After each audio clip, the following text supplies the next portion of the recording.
Well, good afternoon, everybody. I hope you can hear me all right and see the slide that I have in front of me. I'm Jim Preen, Crisis Management Director at YUDU Sentinel, and we make crisis communication software for those who don't know. And I'd like to welcome everybody to this webinar.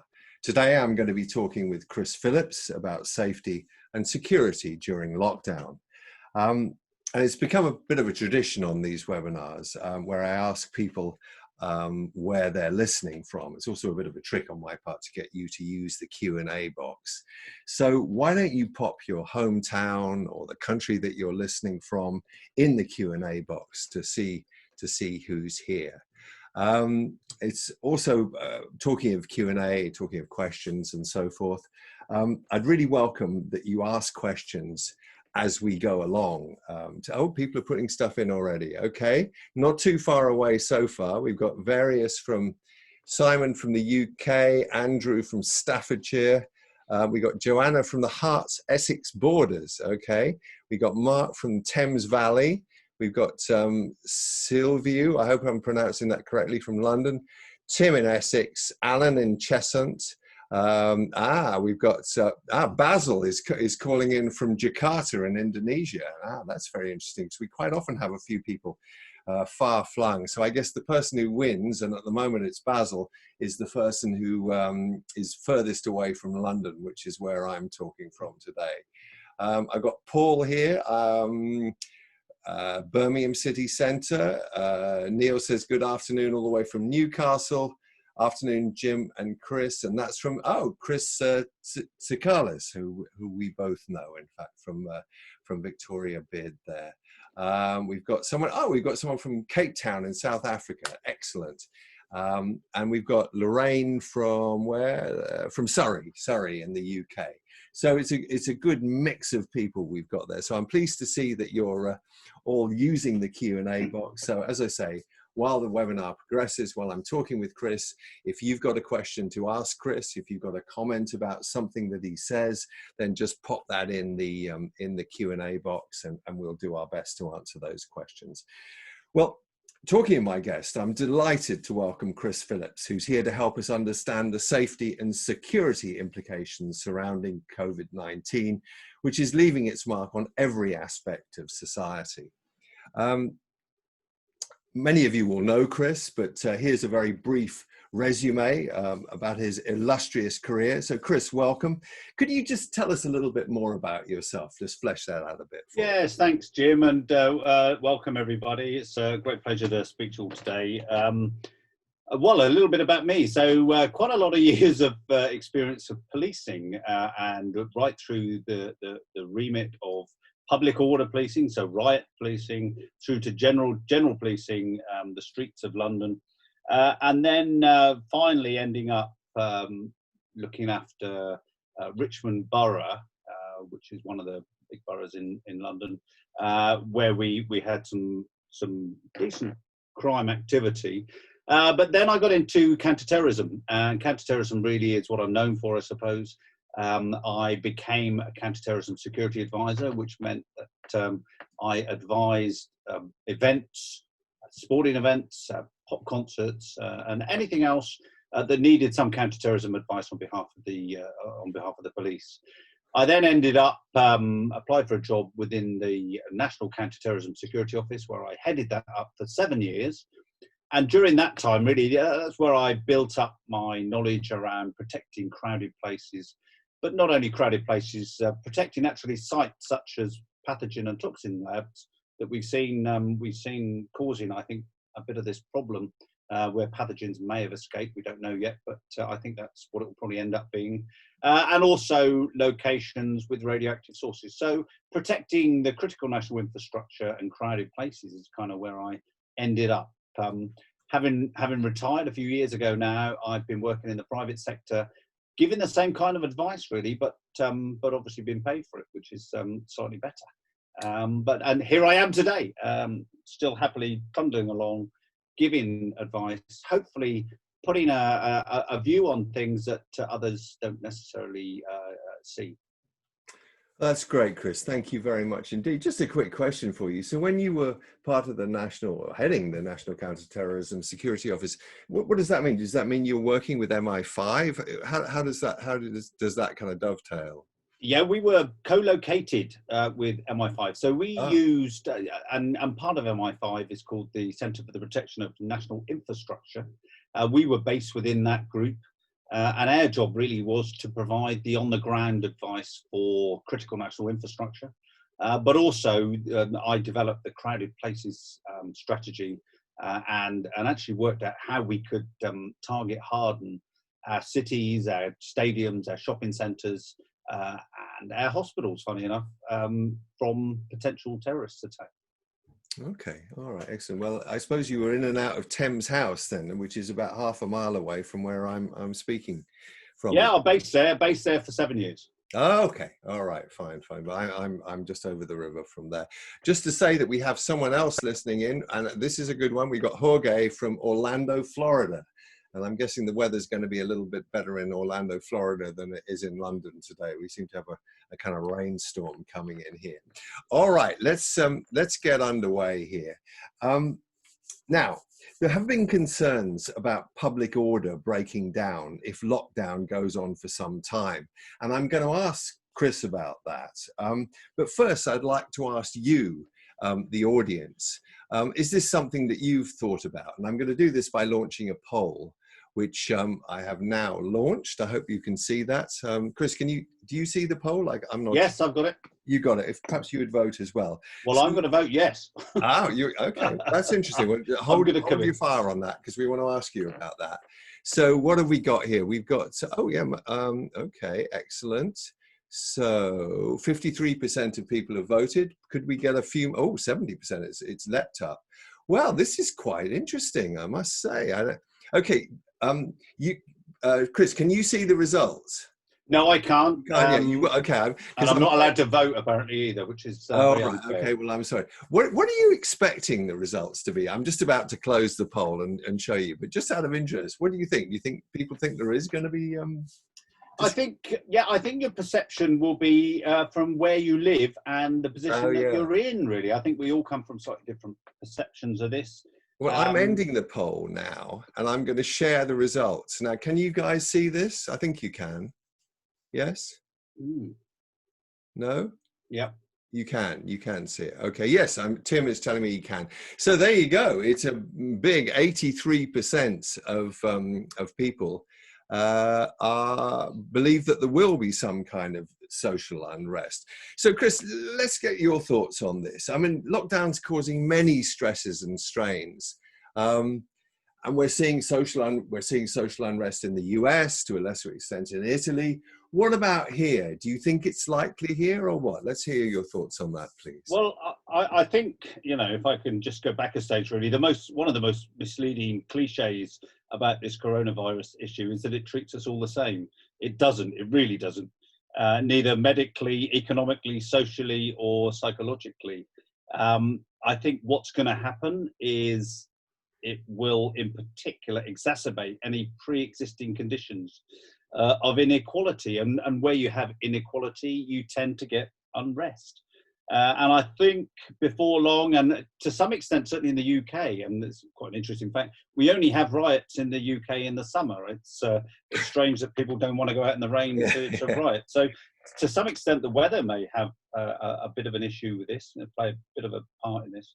But I think it is going to cause social turmoil. I think we've seen it before. There is also already social unrest. Well, I see there's some degree of kind of vigilantism in some country areas where people are trying to stop city dwellers coming onto their patch. That's the one.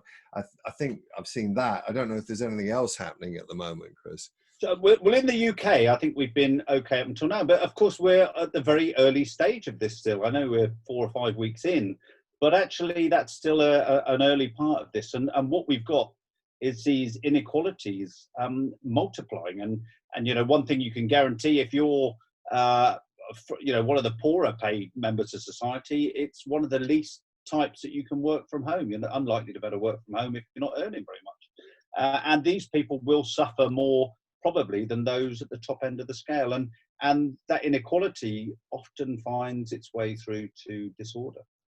Yeah, I mean, I wonder what could trigger it. What's your thought on triggering disorder? Well, I think to some extent it depends on whether we're able to get back reasonably quickly and whether people can pick up their lives. But of course, we've I mean, going across the world here, we've seen in France the last 100 weeks, there's been constant attacks on the government from the Gilets Jaunes. And that's in a country that's got a similar sort of policing style really to the UK. Although we haven't got enough police in the UK to deal with any outbreaks of problems. Yeah, indeed. I mean, I just should say that we got Sarah joining us from Virginia in the US as well. So hi, Sarah. I mean, obviously it's a bit different in a more authoritarian states such as China, which can enforce lockdown laws. But there are limitations in the West when it comes to controlling groups of people.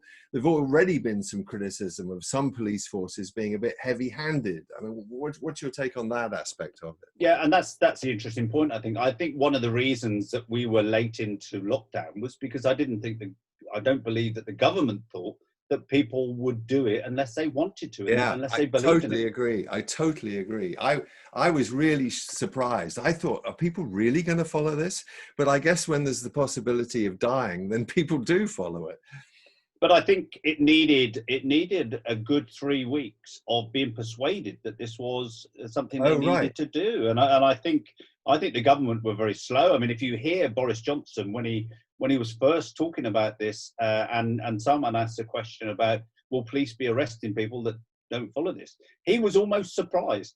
I don't think he believed that this would ever be needed. And I think that's one of the reasons we went into this quite late and quite slowly, simply because the government felt they had to persuade people that it was necessary. Yeah. I agree. I'm surprised. Because largely it's holding pretty well so far, the lockdown here. I don't know if anybody wants to comment who are listening from overseas, how lockdown is working there, but I'd quite be interested to hear any comments about that. Is particularly in the US, say, where there have been sort of demonstrations against lockdown.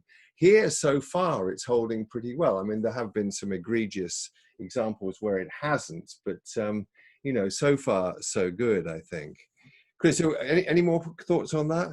No, I think what we've got to be aware of is the probability that there are going to be people that are cheesed off with this. I mean, everyone's cheesed off to it to some extent, but this inequality of, listen, if I live in a house with a garden, I'm fine. I can get out in the sunshine and sit there. But an awful lot of people in our society, and some of our city centres are tinderboxes. These people are living in apartments, flats, condominiums, whatever you want to call them, and they cannot get out. They're not able to get out. And I just don't think in the UK, I guarantee in the UK, we do not have enough police to deal with a wide outbreak of disorder. And it's certainly in the initial stages, it takes pretty sensitive policing as well, doesn't it? You don't want to stoke the fire, if you know what I mean. No, but what you've seen is people complaining that the police aren't doing anything about those walking about the streets, right? And then another group of people complaining that they're being authoritarian and doing too much. So it's a very difficult balancing line that they've had to take. They will make mistakes. Police will make mistakes, and what I fear is if this goes on into the future, more mistakes will be made, and of course you will have one of these city centres that decides that they don't want to follow the rules anymore. Okay, we've got some points here, Chris, which I'd like to share with you, please. As we go, in Indonesia, soft lockdown is failing as so many millions are day workers who face a simple choice: work and eat with the risk of infection, or lock down and starve. I mean, that's pretty brutal, right? Exactly, and that's what I'm saying, that it's okay for countries such as China, who potentially have got the policing to lock these places down, But I mean, if you live in one of the slums in India, or maybe even Cape Town, around Cape Town, I know there's some bad ones there. If you live in one of those, you haven't got the opportunity to lock down. Really, you're living in a shed with 5 other members of your family, and you certainly haven't got any choice around masks and things. And so I think that whilst this Western countries may get control of this over the next 6 months, it's going to be much more difficult for African nations in particular, and other poorer countries with a big poor contingent of people, very, very poor contingent of people to deal with this. Yeah, absolutely right. And Joanna makes we got quite a few points here, Chris, I'd like to talk to you about. Joanna makes a really good point, I think. In my opinion, there will be an increased risk of breakdown of the lockdown if there's no clear strategy for a phased return at the end of the current lockdown. People are getting twitchy. Oh, absolutely. And you can feel that, can't you? I think there's been a palpable feel that this week we needed to hear something that's going to see that light at the end of the tunnel. But of course, those countries that have tried to come out a little bit, such as Germany, are finding that there's almost an immediate pickup in the virus numbers. So it is a really difficult thing. And this is where you kind of wouldn't pay to be a politician, I think, because it's whatever you do is not going to be seen as doing the right thing. We've got what else we got? We got Steve as comment. I don't know, maybe you've seen Steve's comment. I don't know. It says it's to all panelists, so you may have seen it. But he's basically agreeing you. Enforcement of the lockdown has varied police force by police force, but most seem to have enforced it as a means of last resort, using dialogue and persuasion first. He says, I agree with Chris. It's a very fine balancing act as to how this is policed proportionately. It's a tough call for officers, isn't it? It is a nightmare, and it's a legislation that's been made in a matter of days. Normally legislation, and I can only speak on the UK's behalf here, usually legislation is looked over for weeks and months before it comes into force. This has come in pretty much over the course of a few days. It's got the term reasonable.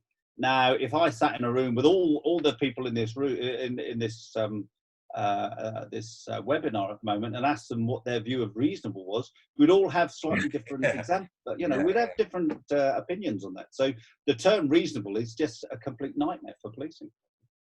And Matt raises an interesting point, which as a former copper, Chris, I'm sure you'll have a thought about. The police are being asked to deal with homelessness. Do you think that they will be expected to deal with more non-enforcement issues after the lockdown eases? Well, to be quite honest, again, I'm speaking from the UK, UK's perspective. The police are the catch-all of everything, and of course, what we've had in the last 15 years in the UK is cutbacks in all services, including mental health. And if you speak to police officers these days, they spend half their patrol time dealing with people with mental health issues, with nowhere to take them. And it's the same with those that are homeless. It's the same with everything. They are the catch-all of everything. And of course, if you take away the safety nets that we used to have, then the police end up dealing with that. Yeah, indeed. And there's another cultural issue, Chris, which I'm sure you will have a thought about. This is from Basil, who you'll recall is in Indonesia, in Jakarta. And the impact of Ramadan will put stress on all response and recovery strategies. These cultural differences are going to be hugely difficult, aren't they?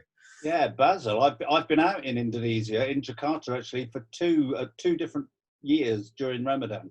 And it's a very difficult thing to do, because people are more stressy as well. Certainly as the time goes on, those people that are fasting correctly as per the Quran really they do suffer during this time, and the stresses and strains of that won't help this situation. Chris Sikalis is asking a question about physical security, but Chris, if you're listening, we're going to come to that in a little while in this talk. So we've got your question there. We will keep that question, but we're just talking about sort of lockdown at the moment. What else have I got here? A question from Orlando, tourism being hit very hard. And that we find they're not knowing how things are going to open up. Yeah. It's all opening up very, very slowly. And if I can come in there, Jim, go on, because I think tourism is the thing that's going to be hit the worst for the longest. It's the last thing you can imagine, opening these sites. I think it's going to be quite difficult to open many of these tourist sites until they've got the vaccine. Simply because of the speed of spread. If you've got large groups of people congregating in the same place, the same with pubs and restaurants. I think they're going to be the last ones to be.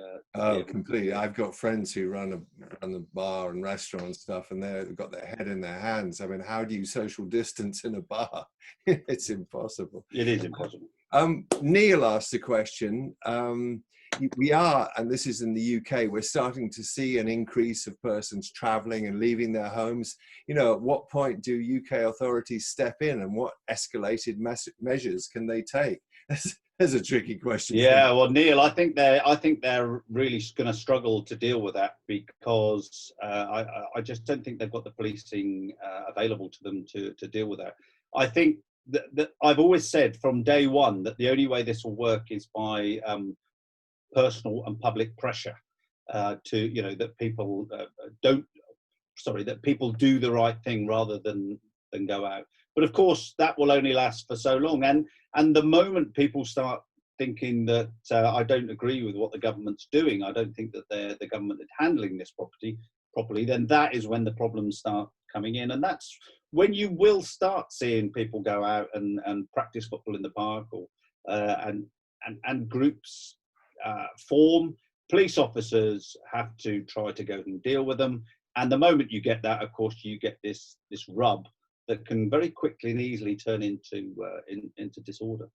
Yeah, indeed. Gosh, we've got so many questions coming in here. I don't know whether to move on. Let's just do a couple more. Basil again, he's saying, could the UK see community security groups? I mean, we do have some of those in the UK, Chris, like the Jewish community have the community trust. Do you have any knowledge of that at all? Well, I think it will be very difficult. I think you noticed about 3 weeks ago that the police actually requested those retired police officers, retired in the last 5 years, I think, to return to help them out, because they knew that their police officers would go ill as well. Their numbers would be down, and the requirement for patrol would increase dramatically. So I think we may, it's a bad thing. I think you've got to be careful that you don't move down the vigilante route. But I think communities will protect themselves, and that's when, if you don't trust the police to be able to protect you, if you don't if you don't think the courts are going to protect you, then you take matters into your own hands. And to some extent, that's got to be a bad thing. But of course, looking out for each other is another thing, and I think we have seen a lot of that.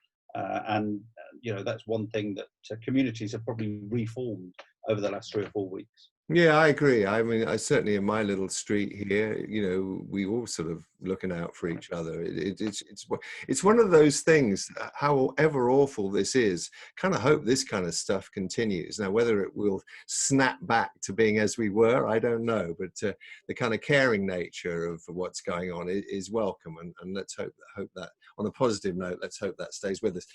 Chris, I've got another question for you. They keep coming. Tim is asking, I don't know how up to speed you are with current policing, but there are a few, this is Chris saying this, there are a few news reports stating police forces currently have around 15% of staff officers off sick, while the crime rate has dropped due to COVID, apart from domestic abuse, and we might talk about that. Do you think there will be a significant rise in crime after lockdown due to a rise in unemployment? And do you think the police have enough resilience to deal with it? That's a good question for you. Well, the answer to the last question is, do they have enough resilience? Well, in the short term, yes. In the long term, no. Police are just like everyone else. They've got families that are probably getting ill, and they're having to isolate. I know a colleague, a friend of mine, an ex-colleague of mine, who is currently off sick because he's got the COVID. So the police are just like everyone else. They're losing resilience over this, and of course, the longer it goes on, the worse that problem will be. I think crime has gone down, and it's quite a simple answer actually. Certainly in the UK, a lot of our crime is caused by people going to the pub and getting drunk and doing stupid things afterwards. I mean, that's a big portion of the crime in the UK. No crowded places anymore, so there's very difficult to commit robberies and things like that. And everybody's at home. And everyone's at home, so your houses are pretty much secure whilst you're in them. But of course, we're going to see a growth in the number of people that just don't have any money after this, and that is always historically a precursor for extra problems. And I think we will see that, and I think companies do need to bear that in mind. Indeed. And Mohammed Omar is saying here, more job losses will result in protests if the lockdown continues. How will the lockdown impact on the terror? We're going to talk about terrorism at the end of this. So perhaps let's just leave that. Let's just park that one there, because let's just move on a bit and just what about in this country, and I'm sure in every other country, the health service is, in the forefront of our mind at the moment. Do you have any insight on how the NHS in this country is handling security, and are there any lessons to be drawn from that? Well, it's a massive rub, security and hospitals and the NHS, etc.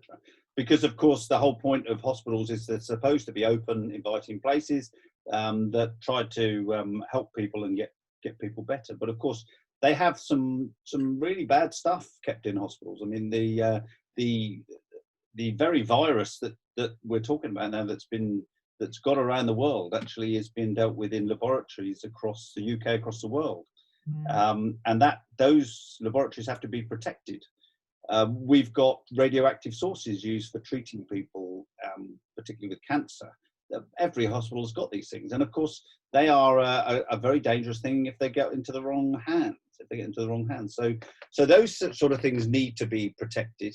But of course, the moment we get this an antiviral or a cure for this virus, then that will also be a very important and very stealable asset that, of course, the NHS will have to protect. And I remember we were considering this in the days of SARS, because the antiviral jabs that they were getting, of course, were very, very, very, very precious, and in the wrong hands could have been stolen. Right. So we had to protect them. So we've got those things, but also we've got the hospitals themselves. Suddenly they are the focus of everything. They're the only crowded places left in our society. And they're the places that, if you were a terrorist or a criminal, they're ideal places to attack as well. So protecting the hospitals, the NHS, is a key part of this. And certainly as part of the critical national infrastructure, hospitals are very much up there with the places to be protected. But of course, they pay for their own protection, and that's a key. I saw in a news article, and it actually hadn't occurred to me to think about it, but in the UK, we've got these big Nightingale hospitals, which are set up in sports stadiums, in hotels and so forth, to maintain a number of beds for the critically ill. And I noticed that there's a big Nightingale hospital in London. It's actually, there's only about 40 people in it, but it can take 4,000. And MI5s help them with security, Chris. You knew that, I guess, yeah? Yeah, well, that would have been my old team that would do that. So all hospitals have advice from the National Counter-Terrorism Security Office. They are crowded places, as I said, they've got radiation sources and pathogens in them, but also they are seen as potential targets. And across the world, where terrorists have acted, they've often acted in hospitals, or they've been the secondary target, because if you're going to attack something, then all the people that you've attacked in the first place will end up in that location. So hospitals do have to be defended, and the CPNI, the NATSO team, would have been down there actually trying to make sure that you couldn't drive a vehicle bomb into the hospital to cause more carnage. Okay. Chris, gosh, we've got so many questions here. We've got to move on. Matt and Basil have basically put the same question, which is, if people get used to government interventions, how will this affect people's freedoms in the long term? If we do the track and trace app thing that they're using in Australia now, and it looks like we're going to use here, this could be a massive land grab by the government, on our civil liberties. But of course, there's a trade-off, isn't there?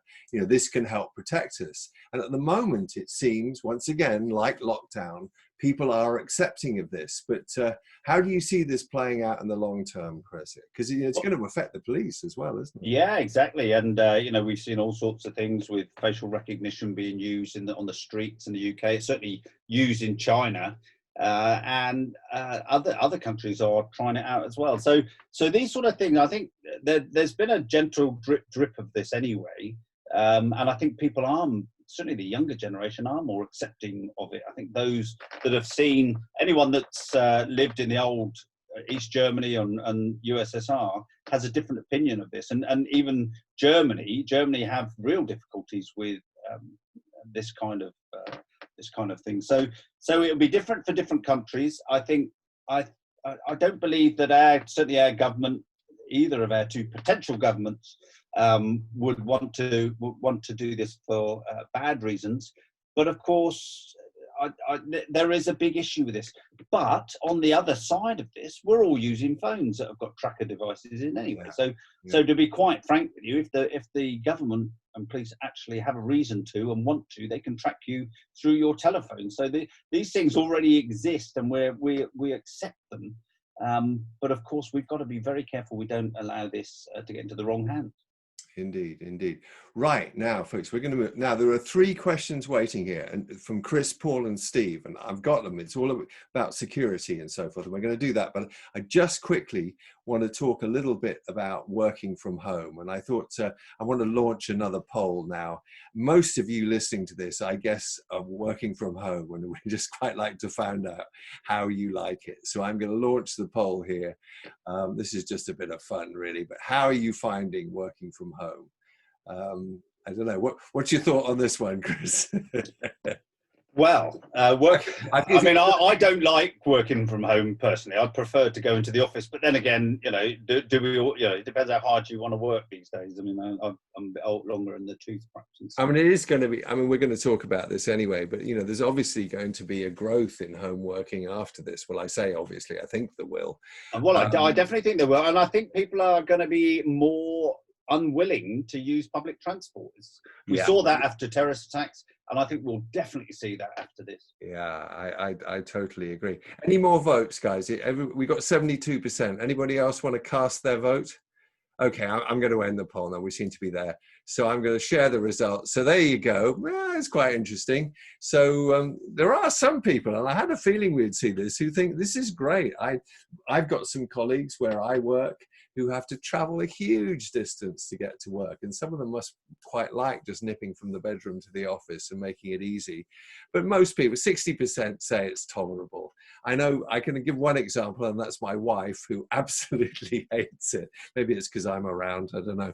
But she really likes the cut and thrust of the office. But anyway, there we are. So I think you can see that.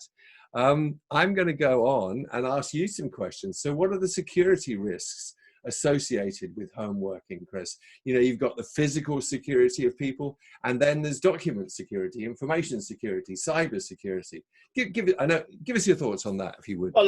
Well, let's take them bit by bit, actually. Yeah. So working from home security-wise, physical security is an interesting one, because whilst at the moment we're all working in our houses and flats and things, in due course this turns into working in cafes and bars and places like that. And I think there are some big issues with that, and particularly around Wi-Fi, use of Wi-Fi, security of your information that you are passing through, but also your own personal physical security. And of course, it depends how kind of important you are in the world of this stuff, but actually having things stolen, whether you're working from home and you've got you're in a domestic situation, which is very difficult.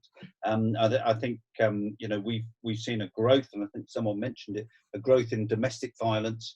If you're trying to work in that scenario, it's very difficult. And I think where businesses need to start thinking about this is where do their responsibilities start and end? And I'd be interested for people to come in to let us know actually where they think their business has responsibility for them when they're working from home. Because I mean, I've just put the question up there. When people work from home, who's responsible? I think you made the point at some point, Chris. What if you have a heart attack when you're at work? Who's responsible there? You're at home, but you're working. It's difficult. And I just jump in here. Joanna has ticked me off and has said this is not working from home. It's working remotely during a lockdown. The reality of full productivity, full collaboration is different, home versus office. So I guess she has a point there. Yeah, and I think there's different jobs. I mean, some jobs you can do some work from home. Some jobs are, maybe partially you can work remotely from the office.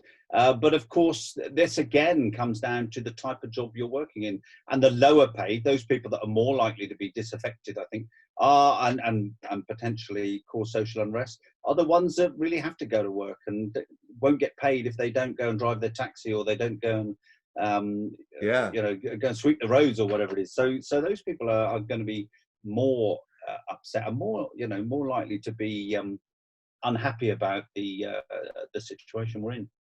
No, I mean, for many years, I was a freelance journalist, and, I wonder what work I'd be getting now. I mean, maybe I would, I don't know, but it's tricky. I've got a good one from Steve here. This is just kind of a jokey one. My wife is with your wife on this, Jim. She hates me working from home. I'm apparently always under her feet. Well, watch out, Steve. Even though in the recent nice weather, I was working from my patio in the sunshine each day. So, you win some, you lose some, Steve, I guess. And don't forget, let's not forget this as well, the mental health of people, because what we've got, it's okay, people with wives around, that's one thing, but actually if you're sitting in your flat or your house all on your own for 4 or 5 weeks and being expected to deliver results without help from other people, without the office banter perhaps that you're used to, or certainly the ability to de-stress, then I think we are gonna suffer from a lot of people suffering from mental health issues at the end of this. Yeah, indeed. Just a few other comments from Mohammed saying working from home is the responsibility of the organization and they must revise policies to protect their employees. And I think he's bang on. There will be this growth in home working. And I think, HR departments and stuff are going to have to think deeply about this. It would be a good poll question, actually. How many companies, how many of the people that are on this actually have got policies for people working from home or working remotely? If I was clever, Chris, I would manage to set up another poll. I might be able to. Shall I do this? I think I can. Add a poll. All right. Let me talk for a second, because I think it's quite interesting some of the issues that you get working remotely that you don't get working in the office. One of the big advantages, of course, is you don't have to do the travelling, but there are all sorts of other problems that you're going to confront. And if I were into cyber espionage, I would think that I would find it much easier to attack you from your home address or from a cafe and get valuable information from your workplace. So I think businesses need to be really up to speed on what they allow their people to do when they're away from the office. Okay, so look, I've actually think I've managed to do this. Let's see if I've managed to do this. I'm going to put out another poll and let's see what our audience say. I may not have worded this perfectly, but here we go. I'm launching this poll now. Here we go. Can you see this? How many people, so basically we're talking about people listening. How many companies and people who are listening currently have a working from home policy? We've got 36% of people have voted. If you keep on voting, I'm quite interested in seeing this. What's your thought on this, Chris? I'm going to test you again. Do you think most people? Well, Well, no, I don't think they do. And if you take this to the next extreme, my understanding is that less than 50% of companies actually even have a crisis management plan. So actually changing policies quickly. Some of the people would very rarely have worked remotely, and are suddenly having to do that. So I doubt that all these companies are going to have that. Gosh, we've got so many questions here. Okay, look, 81% of people have voted on this. So I'm going to end the poll now. And yeah, I don't know. Let's see what you think about this, Chris. So I'm going to share the results now. Can you see that? Yeah, 59%. So yes, almost 60%. So they do have a work from home policy. Okay, I don't know. So there's a couple of simple questions on that. Yeah. When do you start work? And when do you finish work? When you are working, we'll call it from home at the moment because that's what we're doing. But so when do you start work and when do you finish work? How do you take your refreshment breaks? How does that operate? These are the sort of questions. What happens if you have an injury or something happens to the internet? I don't know. You lose internet. Are you still working? Are you not working? These are the sort of questions that you need to ask. And if you're a company that everyone has always gone into the office, if someone is taken ill and they're working from home and there's no one else in the house, and we use the extreme of a heart attack, how does the company respond, and how do they deal with it? I think these are questions that a lot of HR people are going to be asking themselves over the next few weeks. I mean, what Steve is saying here, working from home remotely, we all have responsibility for our own safety and security, and for the security of, for example, our employers' IT, laptop, etc. However, all responsible employers must take responsibility for their employees' well-being. Certainly, my employers are very supportive and considering our welfare throughout this current crisis. I guess I absolutely share that, Steve, but I guess it depends what form that actually takes.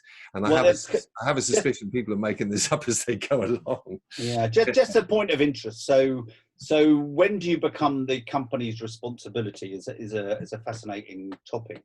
I went to a briefing from some lawyers on this, and we were talking through going to a conference. Now, I know that we're not going to be going to a conference now, but if you walk out your door and on your way to your normal office, when do you think the time is that you become at work? Let me answer it for you because I know the answer. The time that you walk in through the front door. You don't need me at all. Yeah. No, but you walk through the front door of your office. That's the time that you are the responsibility of the business. If you are going to a conference, just say in another city, when is the time at that time when you're going to that conference, when do you become the responsibility of the company?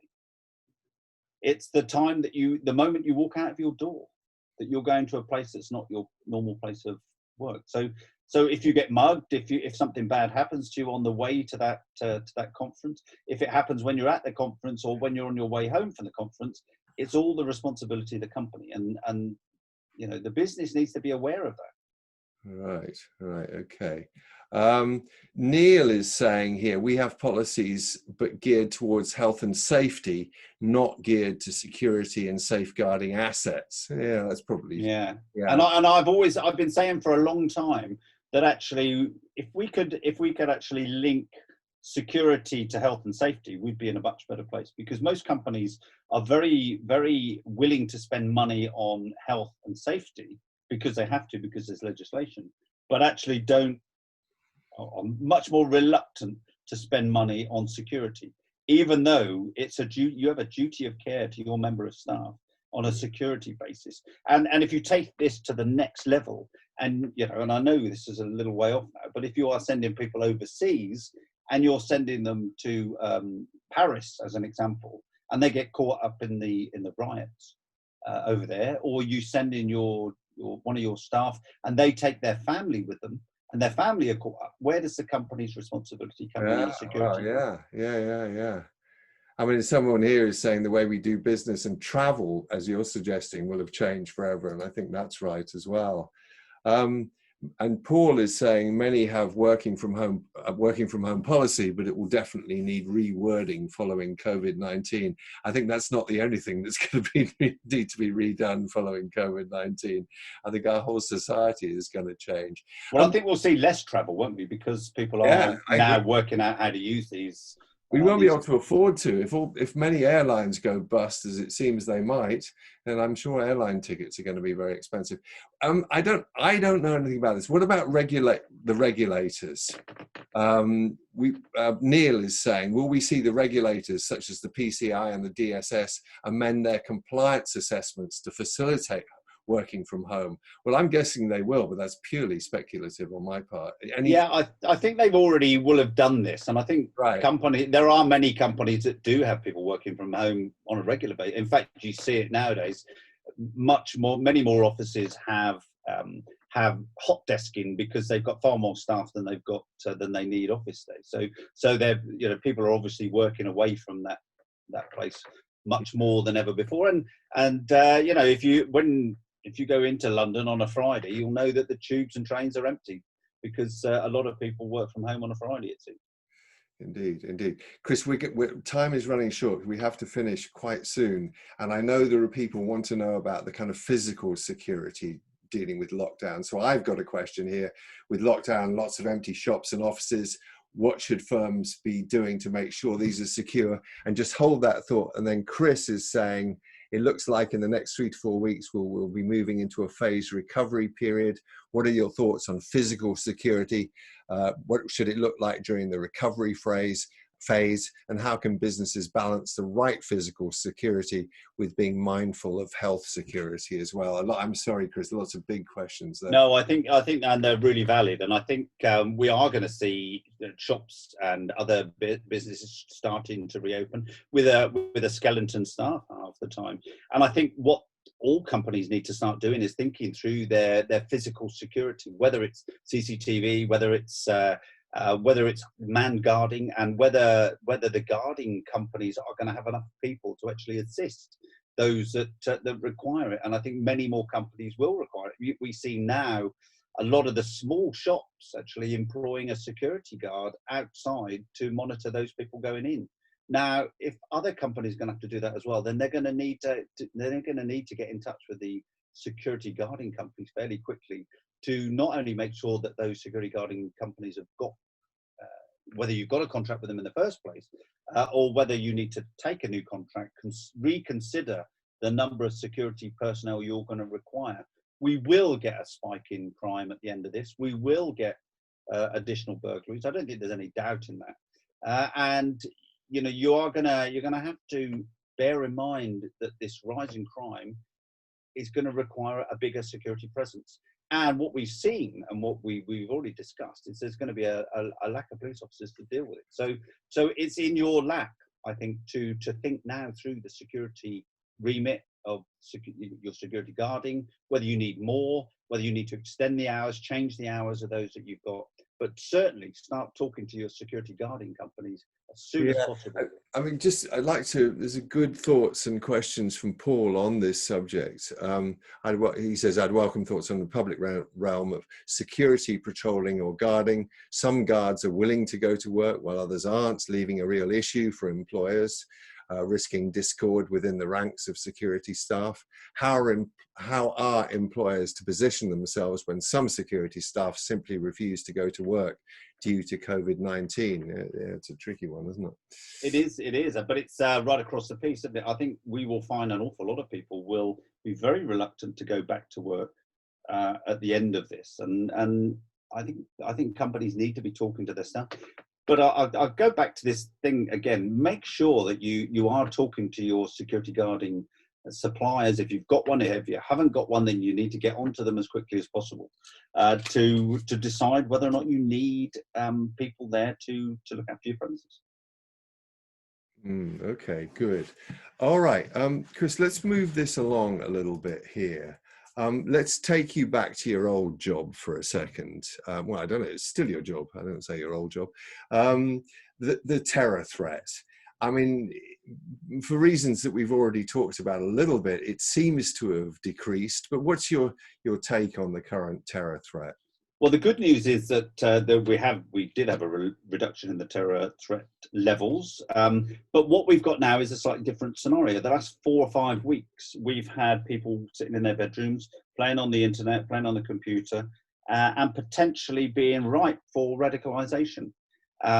We've already had one of the senior police officers has talked about this. Most of the reports of people becoming radicalised previously over the last 2 or 3 years have come from teachers, they've come from doctors, they've come from people within families that have recognised those that are becoming radicalised. Those have slowed down because obviously those same people aren't having the interaction with their students, etc. So what we've got is a potential ticking time bomb, really, of people that are becoming radicalised online, out of the sight of everyone that would normally report them. And of course, whilst at the moment we haven't got any crowded places, we will have again in the future. And I think this is something that the police are having to deal with. I think it's incumbent on all of us to be able to recognise those that are becoming radicalised and make sure that they get the reports in if they find anything out, if they hear anything. I mean, it's a slight worry, I suppose, with so many people dying from COVID-19. I mean, will the money be around for anti-terrorism work after this is over? There's got to be a question on that. Well, it's one of those situations that they will feel the squeeze. I'm sure that taxes are going to go up, and someone's going to pay for all this stuff in the future. But more concerning, really, is the fact that we are going to get back to normal at some stage. But we also have got groups of people, and they will have a narrative. You know, the terrorists will form a narrative around this. This COVID-19 is attacking BAME, black and mixed race people more than it's attacking the white community. It is, and we don't exactly know why yet. I've not seen a valid excuse as to why that is. But that will be a narrative that forms that will be they'll try to use it to infect the minds of those people that might want to go and commit terrorist attacks. So we've got to be aware of that. We've got to keep our eye on the ball. We've got to remember that we're in a very unusual position at the moment, and at the end of this, the world is going to change dramatically. Okay, I mean, I know you hesitate to talk about things cyber related and so forth, Chris, but Steve has asked the question, what's Chris's take on the threat from cyber attacks during this crisis? Do you have anything further to say on that? I think it's not just this crisis, actually. I think we know that cyber attacks are multiplying. Every year there's huge numbers of extra cyber attacks and aimed at different groups. We've seen governments, we've seen without doubt the Russian government have launched cyber attacks. The Chinese have been doing similar sorts of things. So right down from governments down to individuals sitting in their room, attacking companies, attacking individuals, trying to make some money out of this. We've seen it already. You know, stoking up the fear of COVID with people, trying to get individuals to pay money out. We've seen it, and it's not going to go away. And companies have just got to make sure they're protecting themselves. And part of that is making sure they've got the right protection around their cyber security. And you know, there are lots of companies out there. I'm not going to mention any in particular, but you really do need to be protecting yourself from this. Yeah, jumping back again, because we got questions coming in on terrorism. We got sort of counter views, or well, not counter, but sort of different views from Basil, who says the capacity to fight terrorism will be impacted as limited resources are redirected to assist the COVID response and recovery effort. Whereas Steve says, surely the question is, can we afford not to find the money for counter-terrorism after COVID-19 is over? So I guess, you know, different countries, different governments will take a view on that as to which way they're going to go. Any bets which way it's going to go, Chris? Well, I think, you know, we're in a bit of a suck it and see situation. I think what we've got to be aware of is that you know, our security services are picking up the threats. You know, even this pandemic was seen high on the threat risk of the country many years ago when I was there. It was always seen as a threat, but it comes down to the governments and how they choose to spend their money. Now, terrorism has recently seen an increase in spending, but I can tell you when I first moved into NATSO, MI5 grew by a third, I think it was, and since I've gone, they shrunk back to their normal size, their original size, and are now growing again. So the way the threats are seen and how the governments choose to spend their money are a lot down to this. And terrorism will be right up there. There's no doubt about that. But there may be other things that pop up that are equally or even more of an immediate threat. Thank you, Chris. That's great. Neil asks an optimistic question, I think. And as we're drawing to a close here, I think we can use a little bit of optimism. On the flip side, what opportunities do we see falling out from the current situation for the security professional? Well, I'm guessing a bit more work, I suppose. Chris, what do you think? Yeah, no, Neil, it's always good to see a bit of positivity. And you're right, because this has brought positives. They're difficult to see when you're in the middle of it. But I think what I would personally like to see is the continuing professionalization of the security industry, the growth. There will be a growth. There's no doubt about that. There will be a growth in numbers of places that actually need to be secured. So there's a growth opportunity for the security industry. But it's quite difficult at this moment when you're in the depth of this to see positives for society. But I'm sure they will come. Indeed, indeed. All right, well, we're almost there, but I'm just going to have a little bit of fun now. We're going to launch our final poll. And here we go. How are you feeling about the prospect of going back to the office, guys? Is this? So we've got can't wait, very concerned, a little bit concerned, I won't use public transport, and I'm not going anywhere until there's a vaccine. So you don't have to take this too seriously from me, but I just thought there must be some people there who are just desperate to I think Steve's wife is desperate to get back into the office. Can I say where this has brought out, whilst people are doing this, it is the need for crisis management teams, crisis management bits of the organisation, and communications within a crisis. All these sort of things that we've often put to the back. Business continuity plans. Who wants to do those? It's seen as a downside to business. But crisis management, managing these types of incidents, and particularly making sure the company can bounce back afterwards, is such a key part of an organisation. And I think after this, we should all make sure we pay a lot more attention to it. Okay. Oh, Joanna's telling me off again. Oh, Joanna, I'm sorry I'm annoying you. She says, last poll, none of the above is unemployed. So I apologize if people have become, as I know many people have become unemployed. I do feel bad for you there, but I forgot to use that, I'm afraid. But I'm just going to show you, I'm sharing the results now. So what do we got here? So 36% of our listeners can't wait to get back in the office. 14% are very concerned and probably wouldn't want to. 39%, yeah, that's the biggest, isn't it? Yeah, a little concerned. 4%, I won't use public transport. And 7%, I'm not going anywhere until there's a vaccine. Any final thoughts on this, or indeed anything else, Chris? No, I think I've really enjoyed that hour. I hope everyone else has as well. It's really just about putting things into your mind, really. And if I can leave you just with this crisis management thing, whilst this was on the crisis radar for the government, they didn't do enough, did they? I mean, we all know that none of the governments have done enough to prepare for this particular crisis.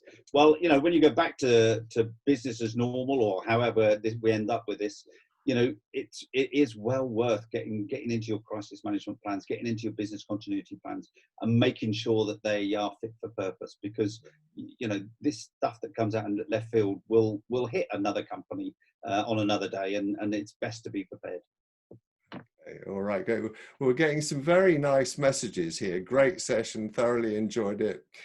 People seem to have really enjoyed this hour, and frankly, Chris, I've really enjoyed it as well. It's been a great discussion.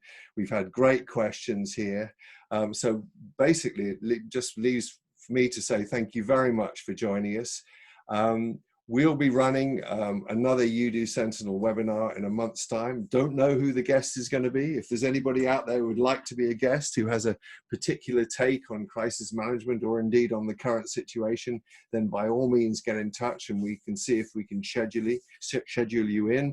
So thank you very much for that. Thank you to Chris. And that's it, folks. I'm going to wish you all goodbye now and until we meet again. Bye-bye now. Thanks, Chris. Thank you. Bye-bye.